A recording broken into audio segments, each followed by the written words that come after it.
आयुष्यामध्ये जीवनामध्ये येणाऱ्या समस्या जसे की आर्थिक समस्या, व्यवसाय, करिअर, नोकरी याविषयी समस्या, लग्नासंबंधित समस्या, विवाह उशिरा होणे, विवाहानंतर येणाऱ्या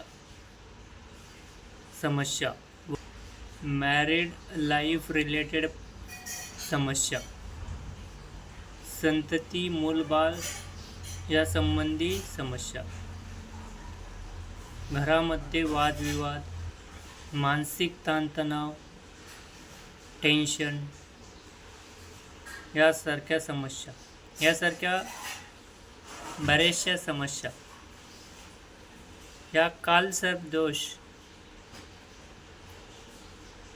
यामुळे तयार होतात आणि त्यासाठी काही शांती, काही पूजा करण्याचा ॲडवाईस जनरली दिल्या जातात. यासारख्या येणाऱ्या बऱ्याचशा समस्या या कालसर्प दोषामुळेच लाईफमध्ये येतात. हे स्टडी करणे, अभ्यास करणे खूप महत्त्वाचे असते. बऱ्याच वेळा late marriage, late child birth, late settlement in career यासारख्या ज्या समस्या आहेत यामागे रिझन्स डिफरंट असतात, पण याला कालसर्प दोषासोबत कनेक्ट केल्या जाते.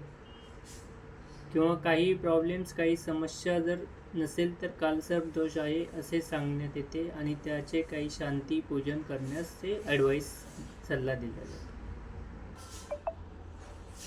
कालसर्प दोषामध्ये ज्यावेळेस राहू आणि केतू या दोन ग्रहांच्या मध्ये बाकी इतर सर्व ग्रह जर प्रेझेंट असतील, उपस्थित असतील, तर कालसर्प दोष तयार होतो. आता या चार्टमध्ये राहू आणि केतू याच्या बाहेर काही ग्रह प्रेझेंट आहेत, जसे की गुरु आहे, मंगळ, चंद्रमा.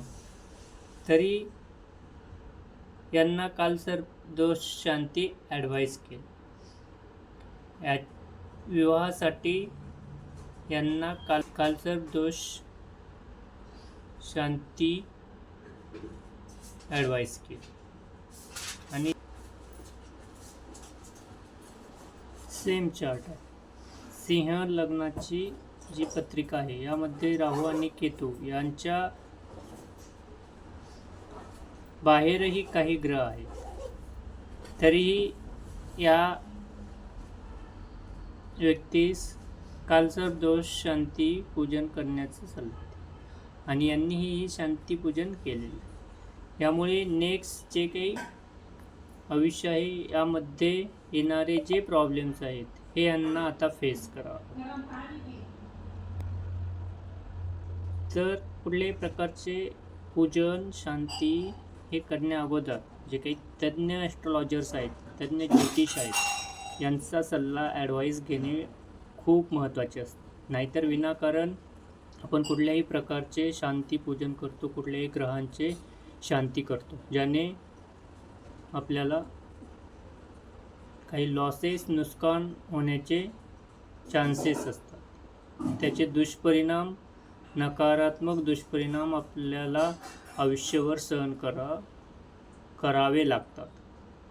जसं की हे एक अनादर चार्ट आहे ज्यामध्ये केतू आणि राहू किंवा हा जो राहू आणि केतू यांच्या ॲक्सिसमध्ये मॅक्झिमम प्लॅनेट्स आहेत. पण इथे काही प्लॅनेट्स जे आहे, मंगळ, शनी, हे याच्या बाहेर आहे.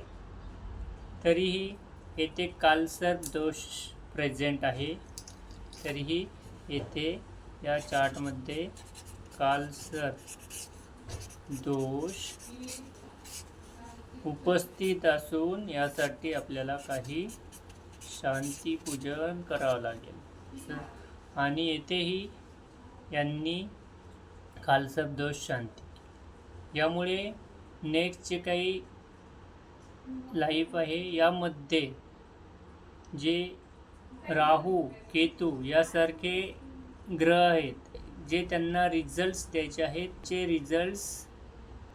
ते त्यांचे रिझल्ट्स पूर्णपणे देऊ शकणार नाहीत, कारण येथे त्यांच्यासाठी त्या ग्रहांची शांती करण्यात आलेली आहे, त्यांना स्टॅबिलाईज करण्यात आलेलं आहे. अशा प्रकारे कुठल्याही प्रकारे डिफरंट टाईपचे जे शांती करण्याचा ॲडवाईस दिला जातो. यामध्ये आपण 2-3 जे काही चांगले वेल नोन ज्योतिष आहेत, ॲस्ट्रॉलॉजर आहेत, यांच्या सल्ल्यानेच योग्य तो निर्णय घेणे फार महत्त्वाचे असते.